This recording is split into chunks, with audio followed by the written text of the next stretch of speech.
வணக்கம். பார்ட் 4க்கு வந்துட்டோம். இது எத்தனை பார்ட் இருக்குன்னு கேட்காதீங்க, ஏன்னா அது எழுதினே போவோம். வாங்க கைஸ். இப்போ பார்த்தீங்கன்னா அவன் அங்கே எங்கேன்னு ஓடிட்டு இருப்பானுங்க. நான் இதே இடத்துல தான் செத்து மறுபடியும் இதே இடத்துக்கு வருவேன். இப்போ நான் என்ன பண்ணுறேன்னு அவனை அடிச்சுட்டு திடீர்னு என்ன அடிச்சிருவாங்க யாரோ. அடுத்து நான் கீழே வந்து நினச்சி பார்த்தா இவன்.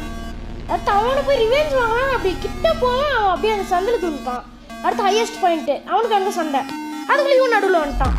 அவன் வந்து ஓசிக்க எடுத்துட்டான். என்ன கைஸ் பண்ணுறது? இந்த மாதிரி பிளேஸ்லாம் சத்தியமாக ஃப்ரீ ஃபயர் இருக்கவே கூடாது கைஸ். படிச்சுட்டு இப்போ என்ன யார் அடிப்பான்னு மட்டும் பாருங்களேன். என்ன அடிச்சது வந்து என் டீம்மேட்டு. எனக்கு எப்படி இருக்கும் சொல்லுங்கள்? சாரி ப்ரோ, சரி ப்ரோ. ஆனால் இந்த வீடியோவில் ரொம்ப பெரிய ட்விஸ்ட்லாம் இருக்குப்பா, பாருங்கள் ஓகேவா? இப்போது அவங்களும் அடிச்சுட்டே இருக்கானுங்க. ஏன்னா நானும் வெறி கொண்டு இப்போ அடிக்க ஓடுறேன். எஸ் ஆயிடுறானுங்க. அப்படியே சிவத்து பின்னாடி ஒழிஞ்சுக்கிறானுங்க. எனக்கு தெரிஞ்சு ஃப்ரீ ஃபயரில் இருக்க செவர்லாம் அல்ட்ராடெக் சிமெண்ட் வச்சு தான் கட்டியிருப்பாங்கன்னு நினைக்கிறேன். ஏன்னா பாம்பு போட்டால் கூட உடையாது தெரியுமா? அவ்வளோ பெரிய ஸ்ட்ராங்கான செவரு. சரி ஒரு ஓரியன் எகுறான், அவனை போய் அடிச்சு வருவோம். ஆஹா, ஓசி கில் எப்படி அடிக்கணும்னு என் மனசு துடிக்குதே. ஐயோ அந்த நான் எஸ் கில் எடுத்து தான் நான் சாகுவேன். எப்படி அவ்வளோதான் கைஸ். வாங்க கைஸ், 2 எலிமினேஷன் ஸ்ட்ரைக்கு. இங்கே ஒரு அக்கா இருக்காங்க, அவங்கள வச்சிடலாம். அக்கா வேறு இது டெமிட்ரி போடுறாங்க. இதெல்லாம் நியாயமா அக்கா? நானும் தான் டெமிட்ரி யூஸ் பண்ணுறேன். ஆனால் ப்ரோ எங்கே ப்ரோ இருக்கீங்க? ப்ரோ மெயின் பார்ட்டில் இருக்கிறோம் ப்ரோ. ப்ரோ நான் இருக்கிற இடத்துக்கு வா ப்ரோ. இந்த இடம் எனக்கு நல்லா செட் ஆயிடுச்சு. ஒரு கில் எடுக்கலான்னு இருக்கேன். எடுக்கிறேன் ப்ரோ. நான் கேட்டேன் ப்ரோ. இன்னொரு தனக்கு அடிக்கிறான் ப்ரோ. அடிச்சோம்.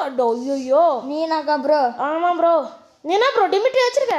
No bro. அப்போ எப்படி ப்ரோ ராக்குன்னு சொல்கிற? நான் கேட்டேன்னா செத்து மாதிரி ப்ரோ. ஓகே ப்ரோ, நீ கொஞ்சம் டேலண்டடாக தான் இருக்கேன். நானும் உன்னை குழப்பலான்னு நினச்சேன் ப்ரோ. ப்ரோ அடிச்சிடலாம் அவனை. அப்படா முடிஞ்சிச்சு ப்ரோ. அவனை அடிக்கிறதுக்குள்ளே சைட்லேருந்து அடிக்கிறான் தானே ப்ரோ? ஆமாம் ப்ரோ. ப்ரோ ஸ்பாட்டுக்கு வா ப்ரோ. வரேன் ப்ரோ, வந்து நேக்கிறேன் ப்ரோ. ப்ரோ அவனை அடிச்சிட்றேன். ஓ டபுள் கில் ப்ரோ. டபுள் ஸ்ட்ரைக்கில் போயிட்டுருக்கு. இப்போ ஸ்ட்ரைக் அதிகமாகுமா இல்லையானுலாம் தெரில ப்ரோ. ஸ்ட்ரைக்கு நீ ப்ரோ இங்கே வர bro. Sorry bro. Okay bro. Sorry bro அடிச்சதுக்கு. வந்துட்டேன் ப்ரோ. நான் மெடி சுத்து ப்ரோ. ஜூஸ் குடிச்சு ப்ரோ. Okay bro. ஏன் ப்ரோ பின்னாடி எகுற? அவத்த என்னதான் ப்ரோ வண்டி கஷ்டம். Okay bro. Okay bro. இவனை நான் அடிச்சிடறேன் ப்ரோ. ஐயோ ஆன் சைடில் தான் அடிச்சோம். ஐயோ ப்ரோ நான் ப்ரோ பண்ணுறது. சரி விடுங்க ப்ரோ, ஆடலாம். ஓகேவா? இப்போ நம்ம போனோம்னா அப்படியே அடிச்சிட்டானுங்க.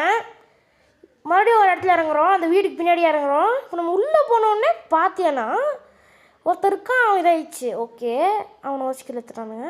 இப்போ அந்த சைடில் அந்த கில்லி அடிக்கலாம். ஆனால் அது கில்லி போய் மறைஞ்சிக்கிச்சு. நான் என்ன பண்ணுறது? என்கிட்ட நான் முன்னாடி யூஸ் பண்ணுறேன். நீயா அந்த கேரக்டர் கூட இல்லை, பொம்மை ஒரு கேரக்டரு. சரி வாங்க கிட்ட போவோம், என்ன நடக்குதோ பார்ப்போம். Bro one side. Okay bro. நீ எங்கே ப்ரோ இருக்க?